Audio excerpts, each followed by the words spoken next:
নমস্কার। আজকে আমরা দেখব একটি মেজারিং টুল সম্পর্কে জানব। বিভিন্ন ধরনের মেজারিং টুল আছে, তার মধ্যে একটা অত্যন্ত গুরুত্বপূর্ণ মেজারিং টুল ক্যালিপার। ক্যালিপার সম্পর্কে জানতে গেলে আমাদের ফার্স্ট জানতে হবে ক্যালিপার কত ধরনের হয়। গঠন অনুযায়ী ক্যালিপার দুই ধরনের হয়, একটা হচ্ছে স্প্রিং টাইপ ক্যালিপার আর দ্বিতীয় একটা হচ্ছে ফ্রেম টাইপ ক্যালিপার। এই যে দেখা যাচ্ছে ফ্রেম, এটা হচ্ছে frame type caliper. Spring type ক্যালিপারে সুবিধাটা কি, আমরা এটা দিয়ে খুব তাড়াতাড়ি আমরা আমাদের রিকোয়ারমেন্ট অনুযায়ী মাপটা আমরা খুব তাড়াতাড়ি নিতে পারি।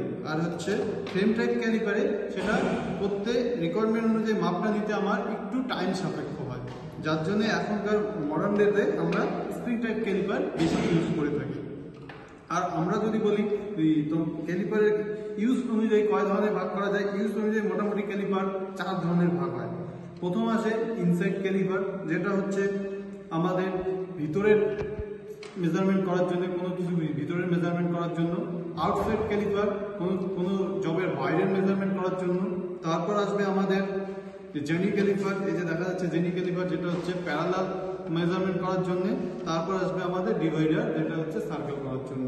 তো আমরা ফার্স্ট দেখবো আউটসাইড ক্যালিপার। এই যে একটা ক্যালিপার দেখা যাচ্ছে, এটা আমাদের আউটসাইড ক্যালিপার। আউটসাইড ক্যালিপারের লেন্থ নির্ধারণ করা হয় এই যে এই পোর্শনটা থেকে একদম লেগের টিপ পর্যন্ত, এই যে লেন্থ, এটাই হচ্ছে আমাদের ক্যালিপারের লেন্থ। এই ক্যালিপারের এই অংশটাকে বলবো আমরা হাফ সার্কেল স্প্রিং। তারপর এটা হচ্ছে আমাদের এই নাটটাকে বলবো আমরা অ্যাডজাস্টেবল নাট। আর এটা হচ্ছে এই এক লেগ, এই আর একটা লেগ, আর লেগের এই দুইটা হচ্ছে টিপ, আর আমাদের এটা হচ্ছে পয়েন্ট। এই হচ্ছে একটা ক্যালিপারের বিভিন্ন ধরনের অংশের নাম। এটার এবার ইউজেস দেখবো আমরা। ধরো এই যে জবটা আছে, জবটার এই পোর্শনটা আমরা মেজারমেন্ট করতে চাইবো, তার জন্য আমাদের ফার্স্ট এর থেকে বেশি করে আগে টিপ দুটোকে নিতে হবে। তারপর আস্তে আস্তে এটাকে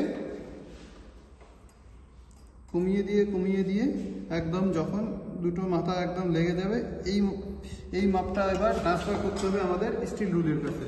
এই যে এইভাবেই আমরা, এই যে দেখা যাচ্ছে এটার আছে 15 mm। এইভাবেই আমরা এক একটা করে আউটসাইড ক্যালিপারের দ্বারা মাপ আমরা মেজারমেন্ট করে থাকি। Same inside caliper. Inside caliper এটা হচ্ছে হাফ রাউন্ড স্প্রিং, এটা হচ্ছে অ্যাডজাস্টেবল নাট, দুটো লেগ, দুটো টিপ।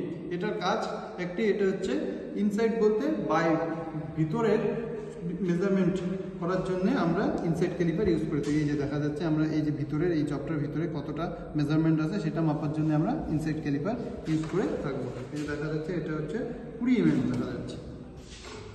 এবার আসো ডিভাইডার। ডিভাইডার হচ্ছে মেইন কাজ ডিভাইডারের হচ্ছে সার্কেল বানানোর জন্য। জবের ক্ষেত্রে কত সময় আমরা সার্কেল তৈরি করে থাকি, এই ডিভাইডারের মাধ্যমে সেটা রেডিয়াস নিয়ে আমরা সার্কেল বানিয়ে থাকি।